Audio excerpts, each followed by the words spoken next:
কেইদিনমান আগতে মই জাপানত গৈছিলোঁ। জাপানত এজন ড্ৰাইভাৰৰ দৰমহা 2 লাখ টকা হ'ব। আৰু ভাল যদি সফটৱেৰ, ভাল স্কিল, ভাল যদি নাৰ্ছ হয়, তেওঁলোকে 2.5 লাখ 3 লাখ টকালৈকে মাহত দৰমহা দিয়ে। কলেজৰ প্ৰফেচাৰ এজনে যেতিয়া অসমত 2 লাখ টকা দৰমহা পায়, আমাৰ চিন্তা হৈ যায়, এই প্ৰফেচাৰ ইমান দৰমহা পাব পাৰে নে কি জয়ন্ত বাবা?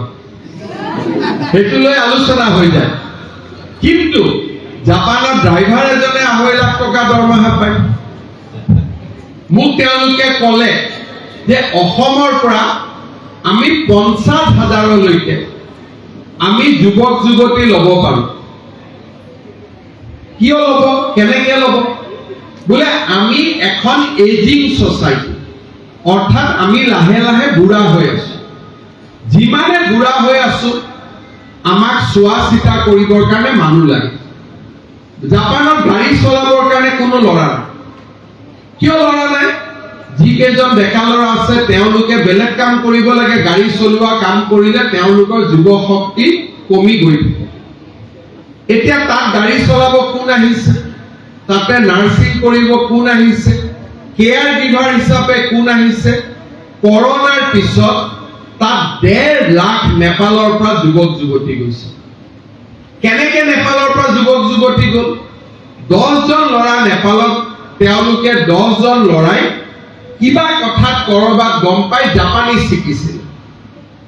জাপানী শিকি তেওঁলোক নেপালত গ'ল, ধুনীয়াকৈ চাকৰি পালে। তেওঁলোকে গাঁৱত উলিয়াই দিলে যে যদি এবাৰ জাপানী শিক, আমি চব জাপানত যাব পাৰোঁ। জাপানীজ লেংগুৱেজ টেষ্টিং চেণ্টাৰ আৰম্ভ হ'ল। ইউটিউবত মানুহে জাপানী শিকা আৰম্ভ কৰিলে। আজি 1.5 লাখ নেপালৰ যুৱক যুৱতী জাপানত আছে। কোনো চৰকাৰে লোৱা প্ৰচেষ্টা নহয়। নেপাল চৰকাৰে গম পাইনে নাপায় মই নাজানো। যেতিয়া গাঁৱৰ মানে এজনে এজনক খবৰ দিলে, এজনে এজনক খবৰ দিলে। আমাৰ ইয়াত যেনেকে এটাই পিচিঅ বহালে চবেই পিচিঅ বহাই দিয়ে, এজনে ফটোষ্টেট বহালে চবেই ফটোষ্টেট বহাই দিয়ে। তেনেকে নেপালত ওলাই গ'ল যে জাপানীজ লেংগুৱেজটো শিকিলে মই কলেজৰ প্ৰফেচাৰতকৈ বেছি দৰমহা পাব পাৰোঁ। সৰু কথা, শিকা আৰম্ভ কৰিলে। কিয় তেওঁলোকে গম পালে? তেওঁলোকে অপৰচুনিটি বিচাৰি আছিল যে আমি কিবা এটা কৰিব লাগে, আমি ওলাই যাব লাগে, যাতে আমি নিজক প্ৰতিষ্ঠা কৰিব পাৰোঁ। আজি আমাৰ কলেজত মই যোৱাকালি বিশ্বনাথত এটা ড্ৰাইভিং ট্ৰেইনিং ইনষ্টিটিউট আৰম্ভ কৰি আহিছোঁ। তেনেকুৱা নহয় অট'মেটিক টেষ্ট পেড দেখিলে আপোনালোকে গম পাব। 17 কোটি টকা খৰচ কৰিছে জাৰ্মানীৰ কোম্পানী এটাই, আৰু তেওঁলোকে এটা অট'মেটিক টেষ্ট ড্ৰাইভ এটা তেওঁলোকে নিৰ্মাণ কৰিছে, যাতে ল'ৰা ছোৱালীয়ে গাড়ী শিকিব পাৰে, গাড়ীৰ লাইচেন্সটো পাব পাৰে।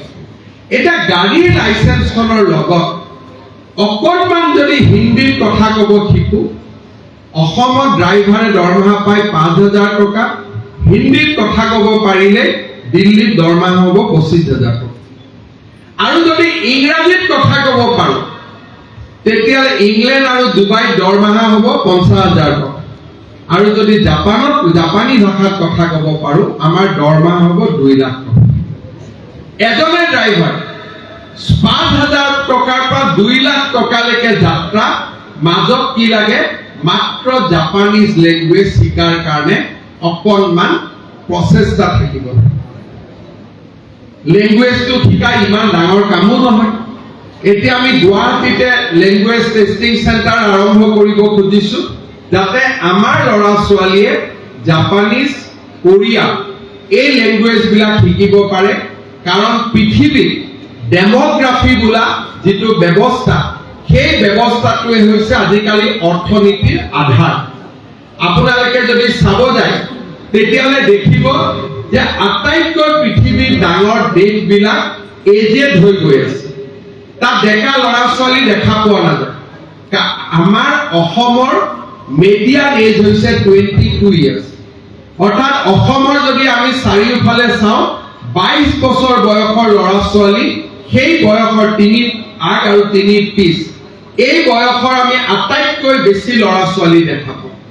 আৰু ভাৰত ভাৰতবৰ্ষত যদি চাব যাওঁ 28 বছৰ অসমখন ভাৰতবৰ্ষতকৈও young Bharatvarsha is now 28 median age অসমৰ median age is 22 তাৰমানে গোটেই পৃথিৱীলৈকে আজি আমি অসমৰ ল'ৰা ছোৱালী পঠাব পাৰোঁ ছিংগাপুৰত মই 17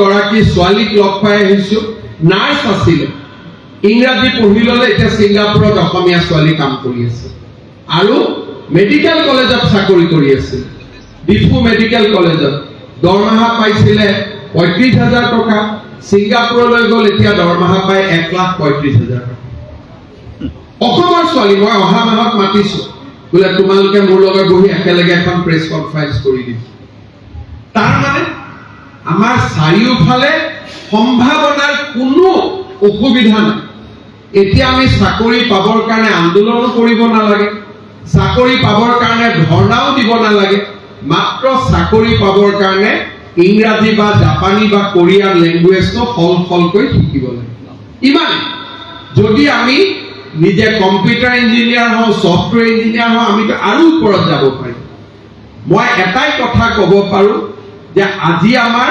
সম্ভাৱনাৰ দুৱাৰ চাৰিওফালে মুকলি হৈ আছে মাত্ৰ নতুন সংকল্পৰে আমি উজ্জীৱিত হ'ব লাগে নতুন পৃথিৱীখনক আমি চাব শিকিব লাগে মোবাইল প্ৰযুক্তিৰ পৃথিৱীখন আমি শিকিব লাগে আৰু আমি নিজক এই নতুন পৃথিৱীৰ এটা পাৰ্ট এণ্ড পাৰ্চেল বুলি আমি অনুভৱ কৰিব লাগে যেতিয়া আমি নতুন পৃথিৱীৰ নিজকে পাৰ্ট এণ্ড পাৰ্চেল বুলি অনুভৱ কৰিম আৰু এটা পৃথিৱীৰ অংগ হিচাপে নিজক অনুভৱ কৰিব পাৰিম যে এইখন পৃথিৱী it is a world of technology it is a world of new knowledge and this is a world of opportunity আমি ক'তো পিছ পৰি নাযাওঁ মই বিশ্বাস কৰোঁ যে ত্যাগবীৰ হেমবৰুৱা মহাবিদ্যালয় প্ৰতিগৰাকী ছাত্ৰ ছাত্ৰী মই কোৱা কথাখিনি ৰাতি চিন্তা কৰিব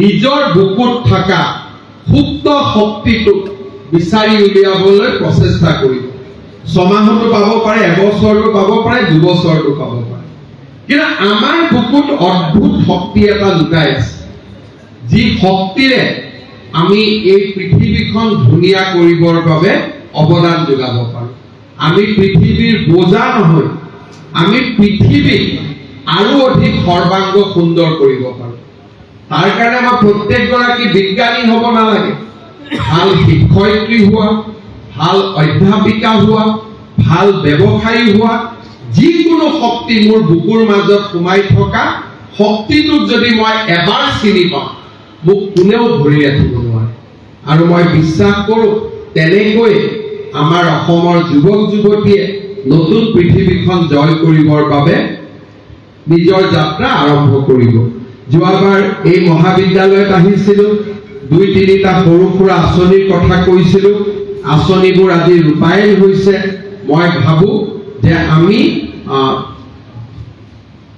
এই আঁচনিবিলাকৰ জৰিয়তে মহাবিদ্যালয়খনক আৰু আগুৱাই লৈ যাব পাৰিম যোৱা পৰহি দিনাখন বিশ্বনাথ জিলাৰ 6 দুৱাৰ মহাবিদ্যালয়ে অট'নমাছ কলেজৰ স্বীকৃতি পাইছে আৰু অট'নমাছ কলেজে হৈছে বিশ্ববিদ্যালয়লৈ যোৱাৰ প্ৰথম পদক্ষেপ মই আমাৰ জামুগুৰিৰ হেমবৰুৱা মহাবিদ্যালয়ৰ অধ্যাপক অধ্যাপিকাসকলক অনুৰোধ কৰিম আপোনালোকে এনেকে মহাবিদ্যালয়খনক আগুৱাই লৈ যাওক যাতে যোৱা 3 বছৰত এই মহাবিদ্যালয়খনে ইউনিভাৰ্চিটি গ্ৰান্ট কমিশ্যনৰ পৰা অট'নমাছ কলেজৰ মৰ্যাদা পায় আৰু এবাৰ অট'নমাছ কলেজৰ মৰ্যাদা পালে বিশ্ববিদ্যালয় দুৱাৰ নিজে মুকলি হ'ব আজি জেবি যোৰহাটৰ জেবি কলেজক এইবাৰ আমি বিশ্ববিদ্যালয় কৰিছোঁ তেওঁলোকে অট'নমাছ কলেজৰ মৰ্যাদা পাইছে উত্তৰ লখিমপুৰ মহাবিদ্যালয়ক এইবাৰ আমি বিশ্ববিদ্যালয় কৰিছোঁ তেওঁলোকে অট'নমাছ কলেজৰ মৰ্যাদা পাইছিলে